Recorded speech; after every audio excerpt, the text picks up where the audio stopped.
시청하기 전에 구독과 좋아요 버튼 꼭 눌러주시면 영상 제작에 큰 힘이 됩니다. 할아버지, 왜 울어요? 손자가 물었습니다. 저는 TV 화면을 가리키며 대답했죠. 저 사람, 우리가 버린 사람이야.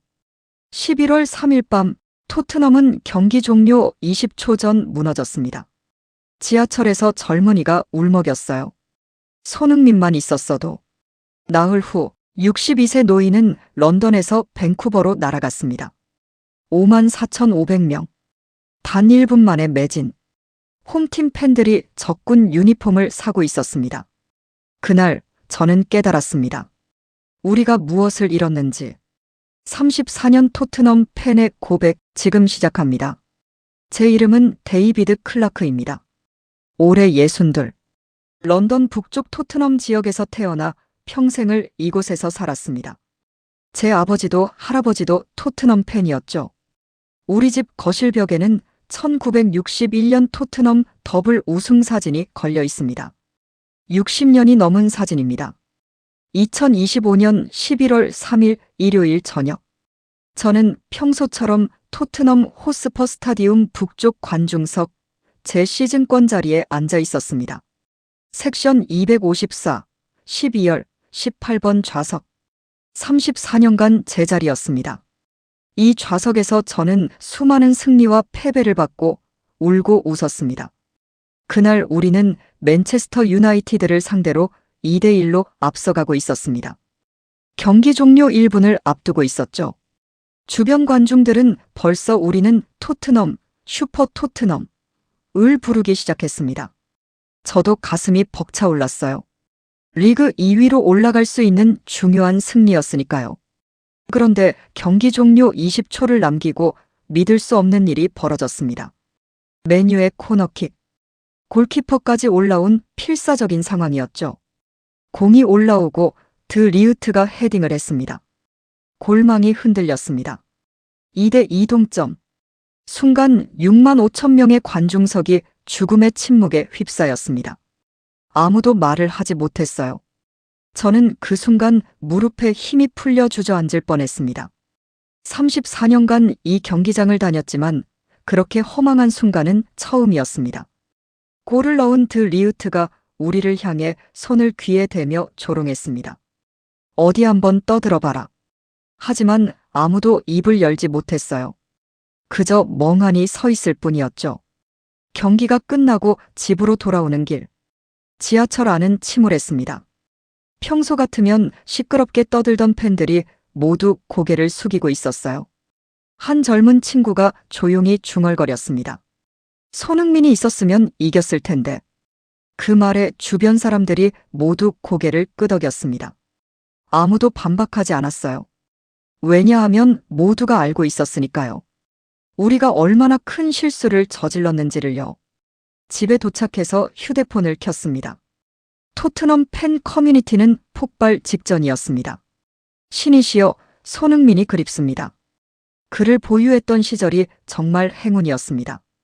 부상이 없는 손흥민이 있었다면 이겼을 것이라고 진심으로 확신합니다. 저도 댓글을 달았습니다. 떨리는 손으로요. 34년간 토트넘을 봤습니다. 손흥민만큼 팀을 위해 뛴 선수는 없었습니다. 우리가 그를 알아보지 못한 것이 평생 후회로 남을 것입니다. 그날 밤 잠을 이룰 수 없었습니다. 침대에 누워 천장을 바라보며 생각했죠. 우리가 도대체 무엇을 한 거지? 34세. 많은 사람들이 한물 같다고 말했던 나이.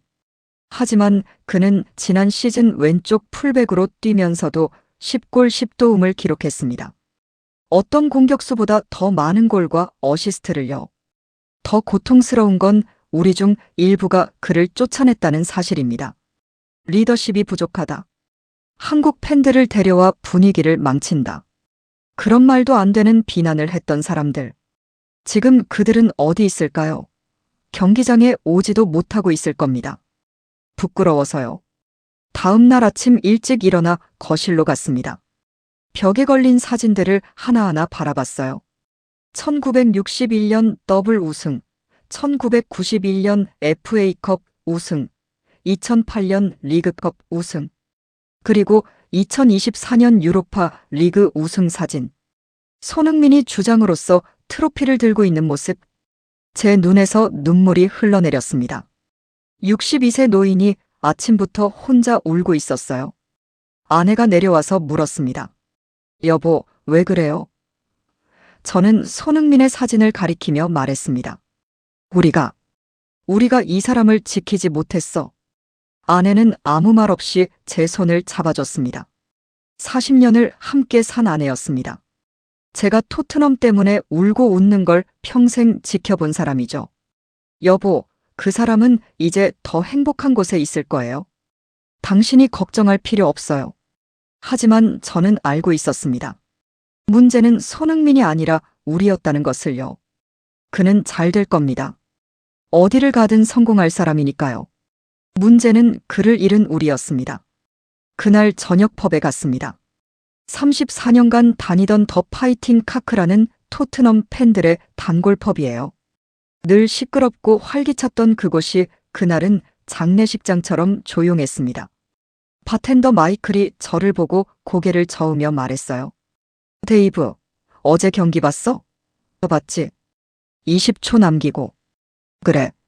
손흥민이 있었으면 절대 그런 일은 없었을 거야. 적어도 마지막 순간까지 집중력을 잃지 않았을 테니까. 펍 안의 다른 손님들도 고개를 끄덕였습니다. 한 늙은 팬이 맥주잔을 들며 말했어요. 손흥민을 위해 건배하자. 그가 LA에서 행복하기를. 우리 모두 잔을 들었습니다. 눈물을 글썽이면서요. 그날 밤 집으로 돌아오는 길. 저는 결심했습니다. 손흥민이 어떻게 지내는지 알아봐야겠다고. 그가 LA에서 정말 행복한지, 우리를 떠난 것이 옳은 결정이었는지 확인하고 싶었습니다. 혹시 알아요? 그도 우리를 그리워하고 있을지. 하지만 곧 깨달았습니다. 그가 새로운 곳에서 얼마나 환영받고 있는지를요. 그리고 우리가 얼마나 어리석었는지를요. 2025년 11월 초. 저는 믿을 수 없는 뉴스를 접했습니다. 캐나다 밴쿠버에서 열리는 LAFC와 화이트캡스의 플레이오프. 경기 티켓이 1분 만에 전석 매진됐다는 소식이었습니다. 54,500석. MLS 역사상 최단시간 매진 기록이었죠. 저는 토트넘 팬 커뮤니티에 글을 올렸습니다. 손흥민 경기 티켓이 1분 만에 매진됐답니다. 우리 경기장은 요즘 빈자리가 많은데 말이죠. 댓글이 수십 개 달렸습니다. 모두 씁쓸한 반응이었어요. 그날 밤 잠을 이루지 못하고 유튜브를 검색했습니다. 손흥민 LAFC라고 쳤더니 수백 개의 영상이 나왔어요. 조회수가 수백만 건씩 되는 영상들이었습니다. 저는 하나하나 클릭했습니다. 첫 번째 영상. LAFC 공식 채널의 손흥민 데뷔전 영상이었습니다. 9시간 만에 1000만 조회수. 저는 놀라서 입을 다물지 못했어요. 토트넘 공식 채널에서 손흥민 영상이 그 정도 조회수를 기록한 적은 없었거든요. 영상을 보는데 가슴이 먹먹해졌습니다. 손흥민이 LAFC 유니폼을 입고 환하게 웃고 있었어요. 토트넘에서 마지막 시즌에는 볼 수 없었던 표정이었습니다. 그는 편해 보였고 행복해 보였습니다. 두 번째 영상. 미국 매체가 제작한 손흥민 효과 특집이었습니다. 화면에는 놀라운 숫자들이 나열됐습니다. 유니폼 판매 150만 장 예측, 스폰서십 수익 4배 증가, 아시아 미디어 권리 가치 300% 상승. 저는 화면을 멍하니 바라봤습니다. 우리는 대체 무엇을 놓친 거지? 손흥민이 토트넘에 있을 때도 이런 경제 효과가 있었을 텐데 우리는 그걸 몰랐던 겁니다. 아니, 알면서도 무시했던 거죠. 세 번째 영상을 클릭했습니다. 한인 교민 인터뷰였어요. LA에 사는 60대 한국인 할아버지가 나와 말했습니다. 저는 30년 전 미국에 이민 왔습니다. 그동안 한국인이라는 게 자랑스러운 적이 별로 없었어요. 하지만 손흥민 선수가 온 후로 미국 사람들이 저를 다르게 봅니다. 아, 당신 한국인이에요? 손흥민 정말 대단하더라. 이렇게 말해요. 이제 한국인인 게 자랑스럽습니다. 그 말을 듣는 순간 눈물이 왈칵 쏟아졌습니다. 손흥민은 단순히 축구 선수가 아니었습니다. 그는 한민족의 자부심이었고 전 세계 한국인들의 자랑이었습니다. 그런 사람을 우리는 한물 같다며 내쫓았던 겁니다. 다음 날 아침 아내에게 말했습니다. 여보, 내가 밴쿠버에 가봐야 할 것 같아. 아내는 놀라며 물었죠. 캐나다까지? 왜? 손흥민 경기를 직접 보고 싶어. 그가 정말 행복한지 확인하고 싶어. 아내는 한참을 저를 바라보다 고개를 끄덕였습니다. 그래요. 가보세요. 당신이 34년간 응원했던 선수잖아요. 마지막으로 한번 보고 오세요. 항공권을 검색했습니다. 런던에서 밴쿠버까지. 왕복 2,000파운드가 넘었어요. 결코 싼 돈이 아니었습니다. 하지만 저는 결제 버튼을 눌렀습니다. 이건 돈의 문제가 아니었으니까요. 경기 일주일 전 밴쿠버에 도착했습니다. 시차 적응도 안 된 상태에서 호텔에 짐을 풀고 BC 플레이스 스타디움으로 갔습니다. 경기장 주변을 걸으며 분위기를 느끼고 싶었어요. 그런데 놀라운 광경을 목격했습니다. 경기 일주일을 앞둔 시점인데도 경기장 앞에는 이미 수십 명의 사람들이 모여 있었습니다. 대부분 한국인이었어요. 그들은 손흥민의 사진을 들고 있었고 한국어로 손흥민, 손흥민 을 외치고 있었습니다. 저는 한 젊은 한국인에게 다가가 영어로 물었습니다. 실례지만 왜 이렇게 일찍 오셨어요? 그는 환하게 웃으며 대답했습니다. 저는 시애틀에서 5시간 운전해서 왔어요. 손흥민 선수를 보기 위해서요. 티켓은 매진됐지만 그래도 경기장 밖에서라도 분위기를 느끼고 싶어서요. 제 가슴이 뜨거워졌습니다. 이 사람은 티켓도 없이 5시간을 운전해서 온 겁니다. 단지 손흥민을 보기 위해서요. 저는 토트넘 경기장에서 이런 광경을 본 적이 없었습니다. 경기 3일 전, 경기장 앞 광장에 임시 상점들이 들어섰습니다. LAFC 기념품을 파는 부스였어요. 그런데 믿을 수 없는 광경이 펼쳐졌습니다. 화이트캡스 팬들, 즉 홈팀 팬들이 손흥민의 LAFC 유니폼을 사기 위해 줄을 서고 있었던 겁니다. 저는 한 중년 백인 남성에게 물었습니다. 실례지만 당신은 화이트캡스 팬 아닙니까? 왜 상대팀 유니폼을 사시나요? 그는 웃으며 대답했습니다. 물론 저는 화이트캡스를 응원합니다. 하지만 손흥민은 특별해요. 그는 축구를 넘어선 사람이에요. 제 아들이 그를 너무 좋아해서 생일 선물로 사주는 겁니다. 그 순간 깨달았습니다. 손흥민은 단순히 한 팀의 선수가 아니었습니다. 그는 축구라는 스포츠를 넘어선 문화적 아이콘이었습니다.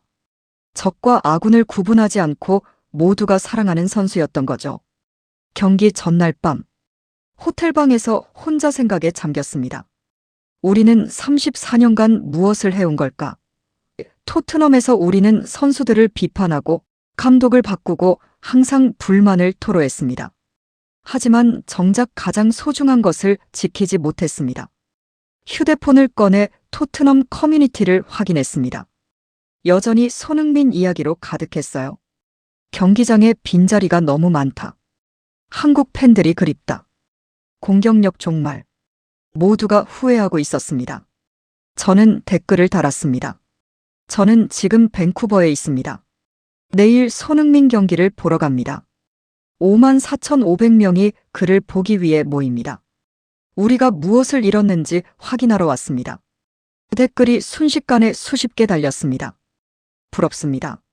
사진 많이 찍어주세요. 우리 대신 응원해주세요. 모두가 부러워하고 있었습니다. 자신들이 쫓아낸 선수를요. 그날 밤 잠들기 전 창문을 열었습니다. 멀리 BC 플레이스 스타디움의 조명이 보였어요. 내일이면 저곳에서 손흥민을 다시 볼 수 있습니다. 토트넘 유니폼이 아닌 LAFC 유니폼을 입고 뛰는 그를요. 가슴이 아팠습니다. 하지만 동시에 기대도 됐습니다. 그가 행복한 모습을 보고 싶었으니까요. 경기 당일 아침 6시. 저는 일찍 일어나 경기장으로 향했습니다. 경기 시작은 오후 3시였지만 이미 경기장 주변은 사람들로 붐볐습니다. 수천 명의 팬들이 모여 있었어요. 저는 군중 속을 천천히 걸으며 분위기를 느꼈습니다. 태극기를 든 한국인들, LAFC 유니폼을 입은 미국인들, 그리고 화이트캡스 유니폼을 입은 캐나다인들. 모두가 한데 섞여 축제 분위기를 만들고 있었습니다. 한 백발의 노인이 제 옆으로 다가왔습니다. 제 나이 또래로 보이는 백인 남성이었어요. 그는 화이트캡스 유니폼을 입고 있었지만 손에는 손흥민 사진이 담긴 플래카드를 들고 있었습니다. 실례지만 어디서 오셨어요? 그가 물었습니다. 런던에서 왔습니다. 토트넘 팬이에요. 오, 토트넘. 손흥민이 있던 팀이군요. 먼 길 오셨네요. 우리는 자연스럽게 대화를 나눴습니다. 그의 이름은 존이었고 밴쿠버에서 38년간 살았다고 했습니다. 화이트캡스의 열성 팬이었죠. 저는 38년간 축구를 봤습니다. 하지만 손흥민 같은 선수는 처음입니다. 그의 목소리에는 진심이 묻어났습니다. 무슨 뜻이죠? 제가 물었습니다. 메시도 봤고 호날두도 봤습니다. 하지만 손흥민은 다릅니다. 그는 실력만이 아니라 인격으로 사람들을 사로잡습니다. 제 손자가 손흥민처럼 되고 싶다고 합니다. 축구 실력이 아니라 사람이 되고 싶다고요. 그 말에 제 가슴이 뭉클해졌습니다. 손흥민은 단지 골을 잘 넣는 선수가 아니었습니다. 그는 아이들의 롤모델이었고 한 세대의 영웅이었습니다. 경기 시작 2시간 전, 입장이 시작됐습니다. 저는 티켓을 확인하고 안으로 들어갔어요. 제 좌석은 상층부였지만 시야는 좋았습니다. 경기장 전체가 한눈에 들어왔죠. 좌석에 앉자마자 놀라운 광경을 목격했습니다. 54,500석이 빈자리 하나 없이 꽉 찼습니다. 아니, 사람들은 여전히 들어오고 있었어요. 통로에까지 사람들이 서 있었습니다. 더 놀라운 건 유니폼의 색깔이었습니다. 홈팀인 화이트캡스의 흰색과 파란색 유니폼도 많았지만 LAFC의 검은색과 금색 유니폼을 입은 사람들이 절반 이상이었습니다. 그리고 그중 대부분이 등번호 7번, 손흥민의 유니폼이었어요. 제 옆자리에 한 한국인 가족이 앉았습니다. 아버지, 어머니, 그리고 10살쯤 되어 보이는 아들이었어요.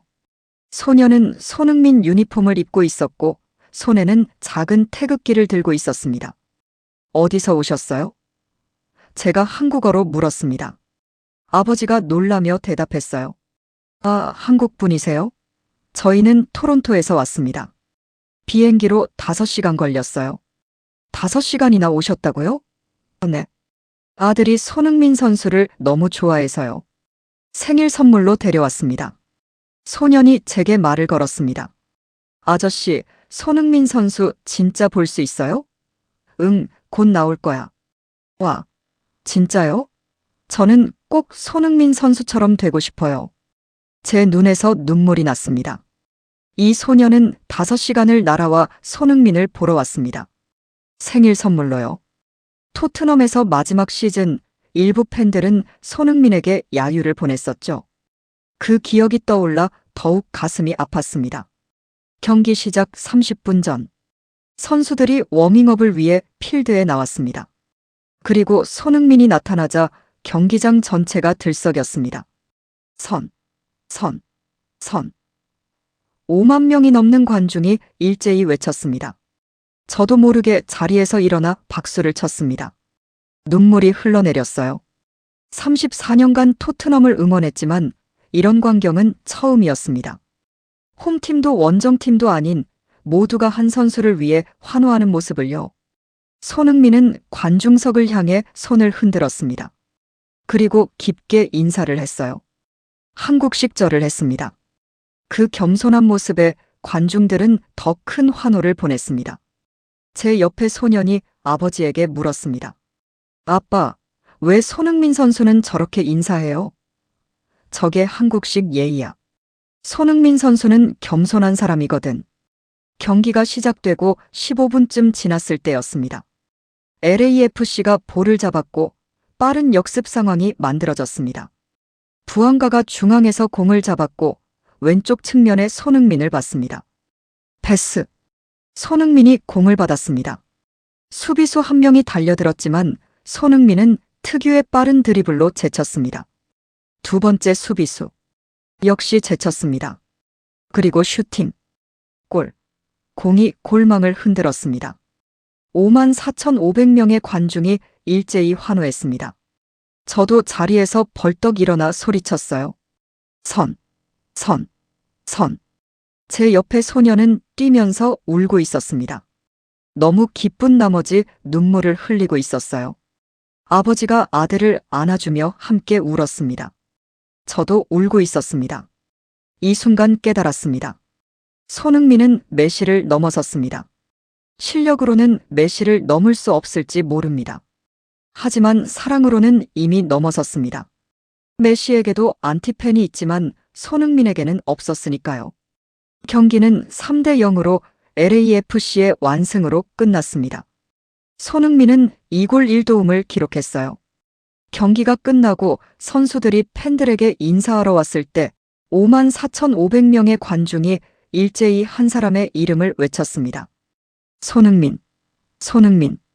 저는 그 순간을 절대 잊지 못할 겁니다. 62세의 나이에 런던에서 밴쿠버까지 날아와 목격한 이 광경을요. 경기를 보고 런던으로 돌아온 저는 완전히 다른 사람이 되어 있었습니다. 밴쿠버에서 목격한 광경이 머릿속에서 떠나지 않았어요. 54,500명이 한 사람을 위해 환호하던 그 순간이요. 토트넘 커뮤니티에 밴쿠버 후기를 올렸습니다. 사진과 함께요. 손흥민을 보고 왔습니다. 그는 행복했습니다. 우리는 무엇을 잃었는지 이제야 알겠습니다. 댓글이 폭발했습니다. 대부분 부러움과 후회였어요. 하지만 며칠 후 충격적인 뉴스가 들려왔습니다. LAFC의 차기 감독이 내정됐다는 소식이었어요. 현 수석 코치 마크 도스 산토스. 저는 즉시 그의 경력을 검색했습니다. 2018년에서 2021년 밴쿠버 화이트캡스 감독. 승률 27%. 77경기 22승 37패 18무. 플레이오프 진출 0회. 제 손이 떨렸습니다. 이게 무슨... LAFC 팬 커뮤니티를 확인했습니다. 미국 팬들이 분노하고 있었어요. 이건 정말 최악의 선택이다. 손흥민이 불쌍하다. 우리는 시즌 티켓을 취소해야 한다. 더 충격적인 건 화이트캡스 팬들의 반응이었습니다. 제가 밴쿠버에서 만났던 그 따뜻한 사람들이 LAFC를 비웃고 있었어요. 행운을 빈다. LAFC. 지고 또 지는 축구를 즐길 준비를 하세요. 27% 승률의 전설을 받아라. 저는 제 아들에게 전화를 걸었습니다. 35살인 제 아들 제임스도 토트넘 팬이에요. 어릴 때부터 저와 함께 경기장을 다녔죠. 제임스, LAFC 감독 뉴스 봤니? 봤어요, 아빠. 정말 최악이에요. 그러게. 손흥민이 걱정되는구나. 아빠, 솔직히 말하면. 제임스가 잠시 망설이다 말했습니다. 손흥민 선수가 토트넘을 떠난 게 이해가 돼요. 우리가 그를 제대로 대우하지 않았잖아요. 그 말에 저는 할 말을 잃었습니다. 제 아들이 맞는 말을 한 거죠. 제 아들 테오가 그러는데요. 제임스가 계속 말했습니다. 할아버지, 손흥민 아저씨 불쌍해요. 나쁜 감독 만나면 어떡해요? 제 손자 테오는 7살입니다. 손흥민을 정말 좋아하는 아이죠. 그 어린 아이도 걱정할 정도로 상황이 심각했습니다. 제임스, 우리가 뭘 할 수 있을까? 아빠, 이제 우리가 할 수 있는 건 없어요. 손흥민 선수는 이제 LAFC 사람이에요. 우리는 그저 멀리서 응원하는 수밖에요. 전화를 끊고 한참을 멍하니 앉아 있었습니다. 제 손자까지 손흥민을 걱정하는 상황. 62세 할아버지로서 참 부끄러웠습니다. 그날 저녁 펍에 갔습니다. 마이클이 저를 보고 말했어요. 데이브, LAFC 뉴스 들었어? 들었지. 27% 승률 감독이라더군. 손흥민한테 미안하다. 우리가 제대로 안 지켜줘서 저런 팀으로 보낸 것 같아서. 펍 안의 다른 손님들도 고개를 끄덕였습니다. 모두가 손흥민을 걱정하고 있었어요. 자신들이 쫓아낸 선수를요. 한 늙은 팬이 맥주를 마시며 말했습니다. 그래도 손흥민이면 괜찮을 거야. 그 친구는 어디를 가도 성공하는 선수니까. 맞아. 그는 감독이 누구든 자기 역할을 해내지. 하지만 저는 걱정이 됐습니다. 34세의 나이에 새로운 리그에 적응하는 것도 어려운데 경험 부족한 감독까지. 과연 괜찮을까? LAFC는 밴쿠버를 3대 0으로 격파하고 서부 컨퍼런스 결승에 진출했습니다. 그리고 동부에서는 메시의 인터 마이애미가 역시 결승에 올랐어요. 토트넘 커뮤니티가 또 한 번 들썩였습니다. 손흥민 대 메시 결승 가능성. 12월 6일 역사적인 대결. 모두가 흥분했어요. 저는 조용히 캘린더를 확인했습니다. 12월 6일. 그날 저는 무조건 경기를 봐야 했습니다. 손흥민의 가장 중요한 순간을 놓칠 수 없었으니까요. 제 아들 제임스에게 전화를 걸었습니다. 제임스, 12월 6일 비워둬. 왜요, 아빠? 손흥민 경기 보러 가야지. 너랑 태호 데리고. 아빠, 그게 미국까지 가시려고요. 아니, 펍에서 보자. 온 가족이 모여서 손흥민의 가장 큰 경기를 함께 보는 거야. 제임스는 잠시 침묵하다 말했습니다. 좋아요, 아빠. 저도 보고 싶어요. 손흥민 선수가 트로피 들어올리는 거. 그날 밤 손자 태호와 영상 통화를 했습니다. 태호야, 할아버지가 너한테 물어볼 게 있어. 뭐예요, 할아버지? 손흥민 아저씨랑 메시 아저씨 중에 누가 이길 것 같아? 태호는 고민도 하지 않고 대답했습니다. 손흥민 아저씨요. 왜? 손흥민 아저씨는 착하잖아요. 착한 사람이 이기는 거예요. 7살 아이의 순수한 대답에 웃음이 났습니다. 하지만 동시에 뭉클했어요. 어린아이도 손흥민의 인격을 알고 있었으니까요. 태호야, 할아버지가 약속할게. 12월 6일에 손흥민 아저씨 응원하러 가자. 진짜요? 와, 할아버지 최고예요. 전화를 끊고 창밖을 바라봤습니다. 런던의 겨울밤은 차가웠지만 제 가슴은 따뜻했습니다. 3대가 함께 손흥민을 응원할 수 있다는 게 감사했어요. 토트넘은 계속 부진했습니다. 리그 9위까지 떨어졌어요. 매 경기마다 손흥민이 있었으면 이라는 말이 나왔습니다. 저는 펍에서 경기를 볼 때마다 가슴이 아팠습니다. 왼쪽 윙에서 뛰는 선수들을 보면 자꾸 손흥민이 떠올랐어요. 그의 드리블, 그의 슈팅, 그의 패스. 모든 게 그리웠습니다. 한 젊은 팬이 저에게 물었습니다. 데이브, 손흥민 시절 토트넘은 어땠어요? 좋았지. 정말 좋았어. 매 경기가 기대됐어. 손흥민이 골을 넣을 거라는 믿음이 있었거든. 지금은요? 지금은 희망이 없어. 누가 골을 넣을지 모르겠어. 그 대화를 들은 다른 팬들이 고개를 끄덕였습니다. 모두가 같은 생각이었어요.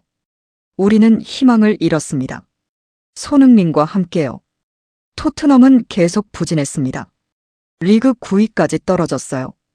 매 경기마다 손흥민이 있었으면 이라는 말이 나왔습니다.